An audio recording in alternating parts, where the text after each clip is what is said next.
बहुत समय पहले की बात है। एक पहाड़ी गांव में एक साधु रहते थे। उस गांव के लोग साधु महाराज का बहुत सम्मान करते थे क्योंकि वह बहुत ज्ञानी और दयालु थे। एक दिन साधु महाराज को एक बूढ़ी गाय मिली जो बहुत कमजोर और भूखी थी। साधु ने उस गाय को अपने आश्रम में ले जाकर उसकी सेवा करने का निश्चय किया और उसे गोमती नाम दिया। साधु महाराज ने दिन रात गोमती की देखभाल की।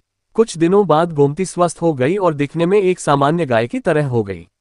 लेकिन फिर भी साधु महाराज उसे बहुत प्रेम और स्नेह से रखते थे। गांव के लोग भी इस गाय को साधारण समझते थे, लेकिन साधु महाराज जानते थे कि गोमती साधारण नहीं थी। एक दिन गांव में भयंकर सूखा पड़ गया। कई महीनों तक बारिश नहीं हुई और गांव के सारे कुएं और तालाब सूख गए। लोग पानी और भोजन के लिए तरसने लगे। गांव में भूख और प्यास की स्थिति उत्पन्न हो गई। गांव वाले साधु महाराज के पास मदद मांगने पहुंचे। साधु महाराज ने सभी को धैर्य रखने की सलाह दी और सोचा कि अब समय आ गया है कि गोमती की चमत्कारी शक्तियों का उपयोग किया जाए। साधु महाराज ने गोमती के पास जाकर उसे प्यार से पुकारा और कहा, गोमती, इन लोगों की मदद करो। उसी समय गोमती ने जादुई रूप से दूध देना शुरू कर दिया। यह कोई साधारण दूध नहीं था, बल्कि उस दूध को पीते ही लोगों की भूख और प्यास दोनों शांत हो जाती थीं। पूरे गांव के लोग आश्रम में आते और गोमती के दूध से अपनी भूख और प्यास मिटाते। जो भी उस दूध को पीता उसे एक नई ऊर्जा और शक्ति महसूस होती थी।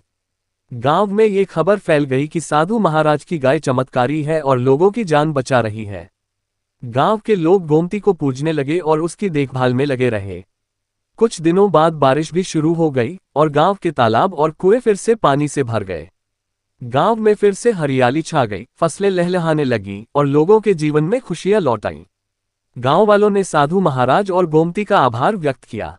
साधु महाराज ने लोगों को समझाया कि गोमती ने उनकी मदद इसलिए की क्योंकि वह गाय ईश्वर की एक विशेष देन थी, जो सिर्फ जरूरतमंदों की सहायता करने के लिए थी। उन्होंने ये भी कहा कि हमें अपनी मेहनत और ईमानदारी से जीवन जीना चाहिए और जब भी जरूरत हो, ईश्वर हमेशा हमारी मदद करेंगे।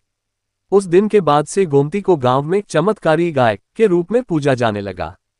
लोग हर साल उसकी पूजा करते और साधु महाराज की सीख को अपने जीवन में अपनाते। इस तरह उस चमत्कारी गाय ने न केवल गांव को संकट से उबारा, बल्कि सभी के दिलों में दया, प्रेम और सेवा का भाव भी जागृत किया।